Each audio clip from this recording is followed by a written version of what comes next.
Live from WTVO Rockford and your home team. Eyewitness News at 6 starts now. Future Rockford rock stars, how one summer camp is hoping music will help its students find solutions to everyday problems. And creating art through fresh eyes and pure creativity. The local art show pairing veterans with kids. Plus, supporting Rockford's West Side, how a local organization is rallying the community. Good evening, I'm Taylor Castro. And I'm Marissa Lessner. Thanks for joining us tonight. Rockford's future rock stars put on a show this afternoon. The Rock and Roll Institute held their first fundraiser, complete with live music from the campers. The Rock and Roll Institute is a summer camp for kids in grades 6 through 12. They are put into bands, then work with instructors to learn songs and play shows during the summer. The camp hopes to use music as a way to educate and inspire young musicians. There are so many life skills that you learn playing music, and especially playing music with other people. I think that it requires a lot of communication skills, and not just playing your instrument, knowing how to play it, but also listening to others, listening to how they're playing, listening to their dynamics, and also listening to how they're thinking and feeling, so you can work together and come up with a solution to problems that you're having and work on something that works in the end for everybody. Along with the music, people enjoyed 50-50 and raffle baskets, food and drinks. There's a special pop-up art gallery going on right now in Rockford. There isn't just one artist's name on each piece, but two. About 10 different artists collaborated with a child. The idea behind the show, aptly named Wildness, is to use the kids' unbridled creativity to create something they would never have done by themselves. It's called Wildness for a reason, because it's basically where you want to, when an artist works with a child, you know, to have the artist go into the mind's eye of a child and see what exactly they're doing. And you learn from that, and you create pieces unlike you've made before. It's a lot of fun. Some pretty impressive artwork there. That show goes until 11 o'clock tonight at 304 Main in Rockford at the corner of Jefferson and North Main. Smashing Pumpkins frontman and longtime Highland Park resident Billy Corgan will host a fundraiser for the victims of the 4th of July parade mass shooting. He and his partner, Chloe Mendel, will have a live stream charity show from July 27th from their tea house in Highland Park. Other members of the Smashing Pumpkins will take part, as will special, yet to be announced guests. The show will be broadcast on the Smashing Pumpkins YouTube channel. One of the shooting victims will be laid to rest next week. Kevin McCarthy and his wife, Irina, were both killed. The couple's 2-year-old son, Aiden, survived the shooting. He is now in the care of his grandparents. Kevin's funeral is Monday. Irina was laid to rest on Tuesday. The McCarthys were the youngest of the 7 victims. A man is sentenced to nearly 60 years in prison for trying to kill an Illinois state trooper. 46-year-old Voldemir Dragan held an ISP trooper at gunpoint during a traffic stop back in August of 2019. Then he shot an officer when they came to his Cook County house with a search warrant because of that first incident. That officer had to be taken to the hospital with life-threatening injuries. He has since recovered and returned to full duty. A group marched through an Illinois town today calling on lawmakers to ban assault rifles. It's in response to the Highland Park shooting. The group took to the streets in Glenview, just 20 minutes away from Highland Park. They're demanding state lawmakers take action to ban assault rifles, calling them weapons of war. Organizers say they also want to see safe storage laws, better use of the state's red flag laws, and a ban on high-capacity magazines. I'm optimistic that our local and state governments will do everything they can to make a change, and hopefully once our state and local governments start making a change, that our nation's government in DC, that they'll start to see that and they will make a change to the federal laws as well. Before the rally, the group mobilized a phone bank, calling key lawmakers from around Illinois, urging them to sponsor the House bill that would ban assault weapons in the state. A new National Suicide and Crisis Lifeline is now available by dialing or texting 988. It connects callers to the existing National Suicide Prevention Lifeline from anywhere in the country. Instead of having to dial a 10-digit number, this one is easier to remember. Experts believe the new national number will help more people get the access for support they need. Having this to be able to talk to somebody, and a lot of times having someone who's unbiased, doesn't really know you, to talk to give you those access points is really pivotal. Last year, the Lifeline took 3.6 million calls. The Mayo Clinic says the BA.5 Omicron variant is the most prevalent strain of the coronavirus and 4 times more resistant to our vaccines. The clinic is calling BA.5 hypercontagious. It was the cause of 65% of cases last week. The vaccine still provides a better chance of protection. Those who are not vaccinated are about 5 times more likely to get COVID than those who are vaccinated, and more than 7 times more likely to end up in the hospital. The Rockford Fire Department is now more equipped to deal with a train emergency. The hazardous materials response team has been training with Union Pacific Railroad. They did some drills downtown at the tracks south of Cedar Street. The department also says working with Union Pacific over the last few months, they were able to provide an orientation to rail cars and railroad safety to all firefighters. Well, if you smelled barbecue in Rockford this afternoon, it was probably coming from the Taste of Rockford. The event today was all about community. The Black Chamber of Commerce in Rockford hosted a grill-off competition to find the grill master.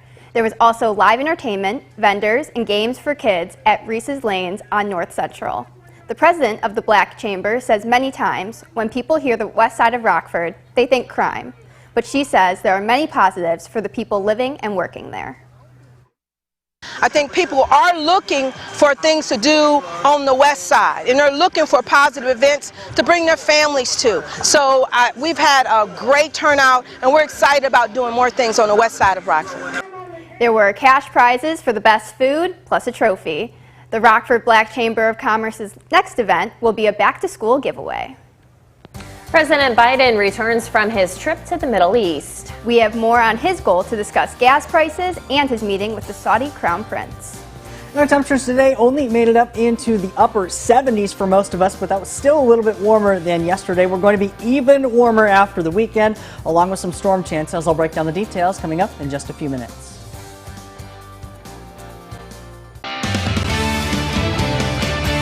President Biden wrapped up his trip to the Middle East today. On Friday, he responded to criticism following his meeting with the Saudi Crown Prince. Avery Harper has the details from Saudi Arabia. This morning, President Joe Biden meeting with Middle Eastern leaders gathered in Jeddah, making his commitment to the region clear. The United States is not going anywhere. But arguably the most controversial part of the trip, Biden coming face-to-face with Saudi Crown Prince Mohammed bin Salman. Greeting the leader, U.S. intelligence said approved of the killing of journalist Jamal Khashoggi with a fist bump. The commander-in-chief defending his actions and remarks after that meeting Friday. For the United States president to remain silent on a clear violation of human rights is totally inconsistent with who we are, and what we would do, what we believe. And so I'm not going to remain silent. But that hasn't stopped a flood of backlash. The Washington Post, the outlet Khashoggi worked for before his brutal killing, calling the fist bump shameful. And Khashoggi's fiancé tweeting that the blood of MBS's next victim is on your hands. I'm sorry she feels that way. Saudi officials in Jeddah rejecting the accusation that the Crown Prince greenlit Khashoggi's murder, insisting that those responsible have been held accountable. The Crown Prince explained to him that this was a terrible mistake that was committed, and it was a terrible crime that Saudi Arabia is paying the price for. Pentagon spokesman John Kirby telling ABC News the meetings with Saudis and other leaders in the region are important to the U.S.'s efforts to confront the threat of Iran's nuclear program, to combat the fallout from the war in Ukraine, and to compete with China. My goodness, there is a huge agenda of U.S. national security interests at play in the Middle East, and you're not going to advance those interests if you just stay at home and try to phone it in. You have to actually go and speak to leaders and be on the ground to try to make a difference. President Biden told reporters he would encourage leaders in the region to increase oil production in hopes of driving gas prices down, but he'll leave these meetings without any new commitments on the issue. Avery Harper, ABC News, Jeddah. The House committee investigating the attack on the U.S. Capitol wants text messages from the Secret Service that have been deleted. The decision came late last night after a closed-door briefing with Homeland Security. The panel wants those texts by Tuesday. It's trying to piece together President Trump's actions that day. The Secret Service says the messages were lost during a device replacement program. The wildfire in Yosemite National Park is heading east. Now it's roaring towards the Sierra National Forest. The fire continues to grow and threatens the park's famous sequoia trees. At last check, the fire had burned nearly 7 square miles. It's about 31% contained. Warm and dry weather are fueling the flames. No visitors are allowed in the southern areas of Yosemite National Park. The rest of the park is open to summer crowds. A little gloomy today with a couple of peeks of sunshine out there. But what about tomorrow? Jordan tells us what the rest of the weekend will look like when we come back.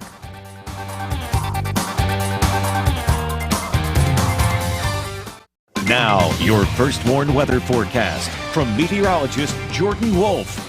Well, it was a little bit warmer out there today than what we had yesterday. Plenty of warmth remained over the plains, just a little bit to our south and to our west. St. Louis actually got close to triple digits, and that's where they still remain earlier. We had a lot of cloud cover, however, and that kept our temperatures a little bit lower than we otherwise would have been. Locally, we're still seeing temperatures in the 70s, 74 in Rockford with overcast skies, 74 DeKalb, 76 in Freeport, 77 and 79 out in Galena and in Savannah. We're going to continue to see those cloudier conditions remaining in place along with these higher dew points as well. So feeling a little bit muggier out there with dew points into the 60s and 70s after all the rain showers we had yesterday. That's keeping our warmth and a little bit of dew points a little bit warmer. Check in with our weather watcher Jim here on the southwest side of Rockford. A temperature of 77, a dew point of 65. So that's still showing a little bit more muggier conditions that we're still dealing with out there as well. Satellite and radar showing those cloudier conditions that we're dealing with. Not really seeing anything as far as rain is concerned just yet, but a little bit further to the south and to the west, that's where we are seeing some of those scattered showers working their way in. Those will work their way in overnight tonight. What we are seeing, though, with these cloudier conditions, our SkyTrack camera overlooking downtown Rockford, that's sponsored by Window World, still showing those overcast conditions in place. Those continue into the night tonight and over the next day as well. We're going to continue to see those cloudier conditions as temperatures tonight fall all the way down into the 60s. We're down to 65 degrees with those mostly cloudy skies. A few scattered showers will be possible, however, as we continue to see those working their way through from the west. Tomorrow, though, we are back up into the 80s, 83 degrees, mostly cloudy skies. Once again, we hold on to those scattered to isolated showers in nature that we will be dealing with throughout the rest of this weekend. So let's check this out with Futurecast here. We are seeing those overcast skies continuing with those isolated to scattered showers overnight tonight.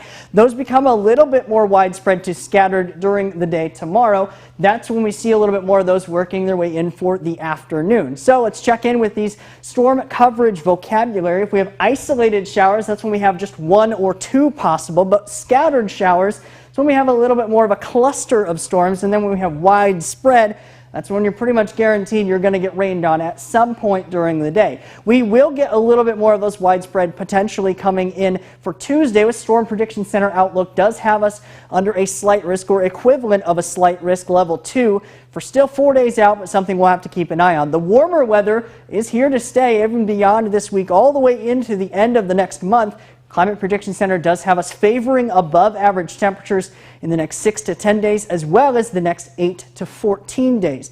That continues on our 7-day forecast as well. We continue to see those warmer temperatures. After the weekend, that chance for rain, we're back up into the upper 80s. 90s for Tuesday, guys. Then we do see those temperatures drop back just a little bit, but we all still hang on to those 80s and 90s all the way into next week. All right, thanks, Jordan. Reagan's in next with sports. The White Sox were looking to capture a 3rd straight in Minneapolis today. And some local golfers teed it up today at Aldine Golf Club. One Rockford native leads the way with 18 more holes to play. Now sports with Reagan Holgate. Winning the first 2 of this series with the Twins was big for the White Sox, but would they make it 3 today? Minnesota took the early lead 3-0 in the 3rd. Jorge Polanco off the first pitch rifles this one to right field. He has the length to get up and out of there. 3 more runs and the Twins are running away with it 6-0. White Sox still down by 6. Jose Abreu on the ground up the middle, but it will get 1 run home to end the 4th. Sox on the board with 1. 6th inning, 1-2 pitch. And it's a base hit for Andrew Vaughn. Tim Anderson comes home, and so does Yohan Moncada. But that would do it for the Sox. Twins bounce back and take this one 6-3. Sox will have one more chance to take the series tomorrow at 1:10. And the first of a doubleheader today at Wrigley Field finishes with a 2-1 Mets win. Game 2 starts at 7:05.